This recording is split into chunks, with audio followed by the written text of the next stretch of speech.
বন্ধুরা, আপনি কি জানেন যে বিছানায় শুয়ে শুয়ে ওম নমঃ শিবায় মন্ত্র জপ করলে আপনার জীবনে অসাধারণ পরিবর্তন আসতে পারে?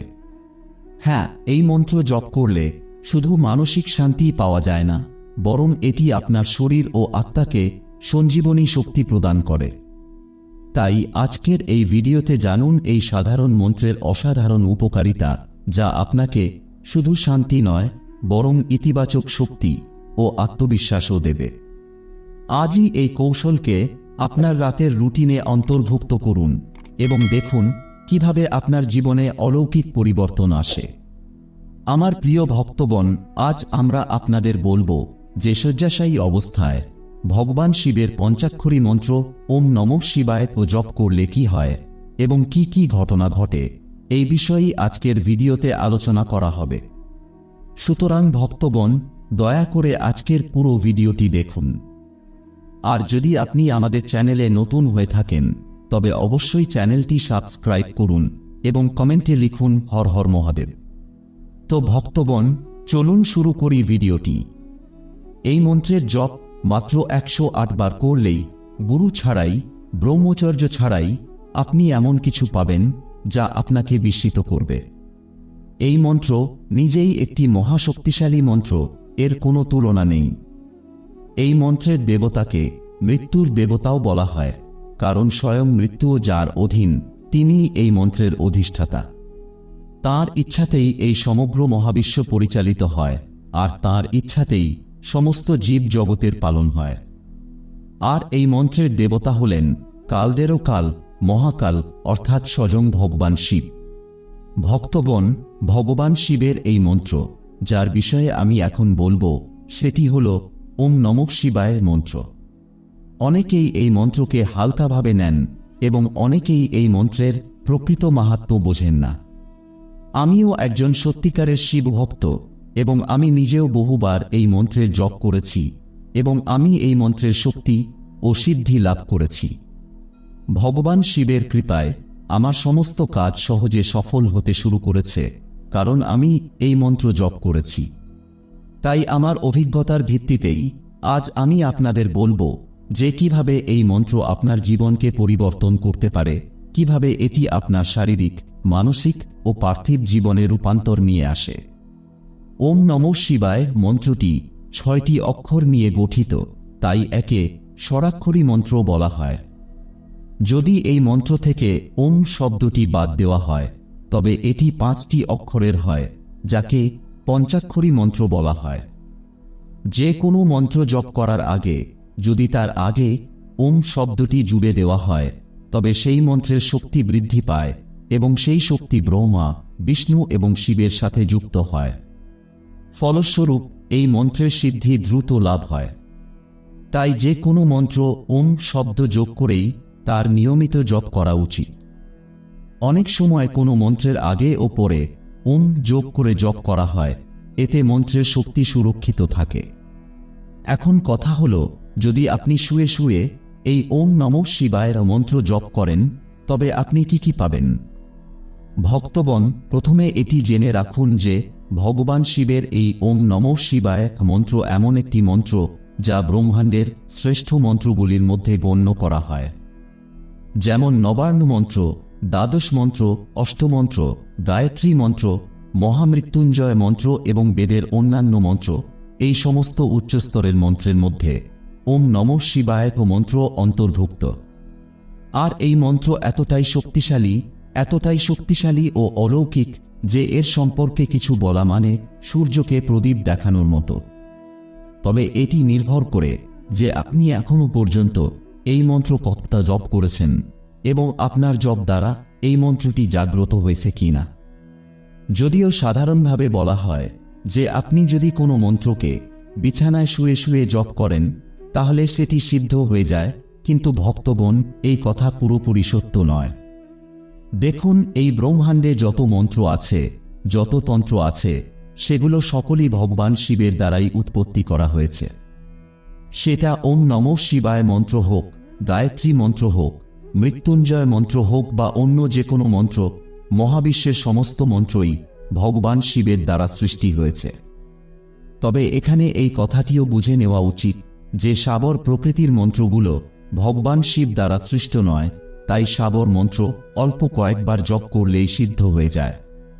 অন্যদিকে বৈদিক মন্ত্রের সিদ্ধি তখনই হয় যখন আমরা সেই মন্ত্রকে উৎকল করি, অর্থাৎ মন্ত্রের উপরে যে লোক বা বন্ধন থাকে তাকে সরানোর পরেই সেই মন্ত্র সিদ্ধির দিকে এগোয়।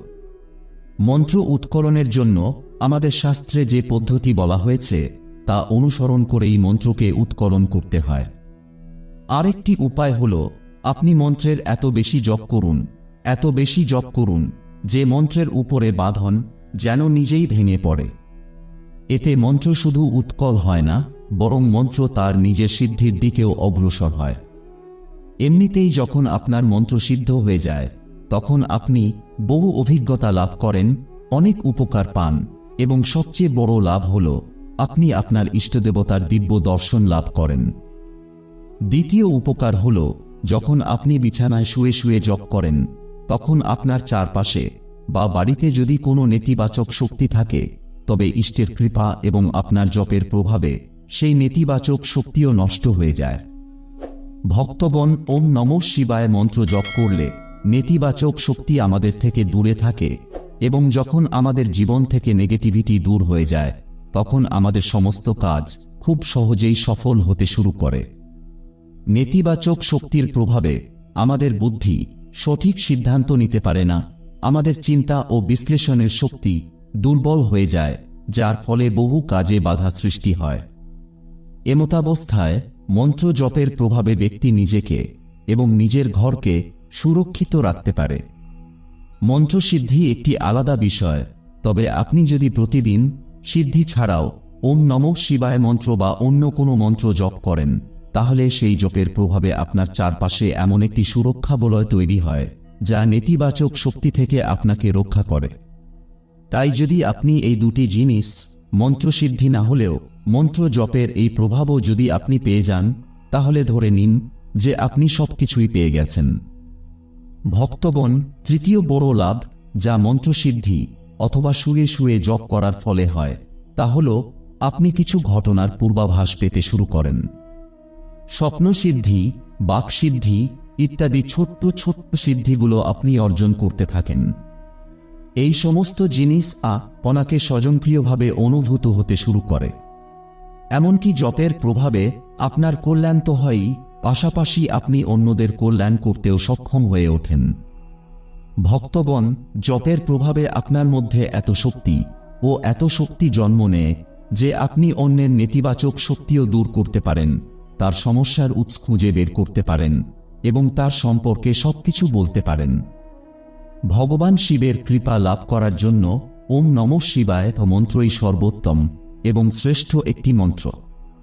যদি আপনি প্রতিদিন 108 বার ওম নমঃ শিবায় মন্ত্র মনে মনে অথবা বিছানায় শুয়ে জপ করতে শুরু করেন তবে প্রায় 1 মাস পর আপনার জপের প্রভাবে এই মন্ত্র তার প্রকৃত প্রভাব দেখাতে শুরু করে। অল্প সময়ের মধ্যেই এই মন্ত্র জাগ্রত হতে শুরু করে। সিদ্ধ হয় না, কিন্তু জাগ্রত অবশ্যই হয়। হ্যাঁ, অন্তত 1 মাস পর এই মন্ত্র জাগ্রত হয় এবং অনেকেই তখন অভিজ্ঞতা লাভ করতে শুরু করে। যখন এই মন্ত্র জাগ্রত হয় তখন এটি আপনার মনের খারাপ চিন্তাগুলোকে দূর করে দেয়, অর্থাৎ আপনার মনকে একাগ্র করে তোলে, যার ফলে ব্যক্তি মন্ত্রের কম্পনে নিমগ্ন হতে শুরু করে। কারণ যতক্ষণ না আপনি ভিতর থেকে শুদ্ধ হন, ভিতর থেকে পবিত্র হন, ততক্ষণ পর্যন্ত আপনি ভগবান শিবকে অনুভব করতে পারবেন না। তাই সর্বপ্রথম মন্ত্রের শক্তি আপনাকে অন্তর থেকে শুদ্ধ করে। যতক্ষণ পর্যন্ত আপনার জীবনে সমস্যা থাকবে ততক্ষণ পর্যন্ত আপনি পরমাত্মার মধ্যে মন স্থির করতে পারবেন না, মন্ত্র জপে মন স্থির করতে পারবেন না। আর যে কোনো মনোকামনাকে নিয়ে আপনি এই মন্ত্রের জপ করতে পারেন, কারণ আমাদের সকলের মনোকামনা ভিন্ন ভিন্ন হয়। কেউ ঈশ্বর প্রাপ্তি করতে চায়, কেউ সিদ্ধি পেতে চায়, কেউ আত্মজ্ঞান অর্জন করতে চায়। তাই এই মন্ত্রের জপ আপনি যখন প্রতিদিন নিয়ম মেনে করতে শুরু করেন তখন ধীরে ধীরে এই মন্ত্র আপনাকে সম্পূর্ণভাবে চৈতন্য করে তোলে, সম্পূর্ণভাবে জাগ্রত করে তোলে। আপনার ভিতরে যত অন্য ভাবনা থাকে তা দূর হতে শুরু করে এবং আপনি ধীরে ধীরে ভগবান শিবের সান্নিধ্যে পৌঁছাতে শুরু করেন। প্রথমে তো আমাদের মনের নেতিবাচকতা দূর হয়, তারপর জীবনের যত সমস্যাগুলো আছে সেগুলো দূর করে এই মন্ত্র। যেমন আপনার বাড়িতে রোগ আছে, তবে এই মন্ত্র তা দূর করে শত্রুদের থেকে মুক্তি দেয়। মন্ত্র যেমন যেমন জাগ্রত হতে থাকে তেমন তেমন আপনি ভগবান শিবের কৃপায় ভৌতিক সুখ লাভ করতে থাকেন। যখন মন্ত্র জপের প্রভাবে আপনি সবকিছু লাভ করে ফেলেন, তখন আপনাকে ঈশ্বর প্রাপ্তির উদ্দেশ্যে ভক্তি করা উচিত। আর অনেক সাধকের এখানেই থেমে যান, তারা আর মন্ত্র সাধনা করেন না, শুধু সাধারণ পূজা অর্চনায় সীমাবদ্ধ থাকেন, কিছু পাওয়ার পর দরবার বসাতে শুরু করেন।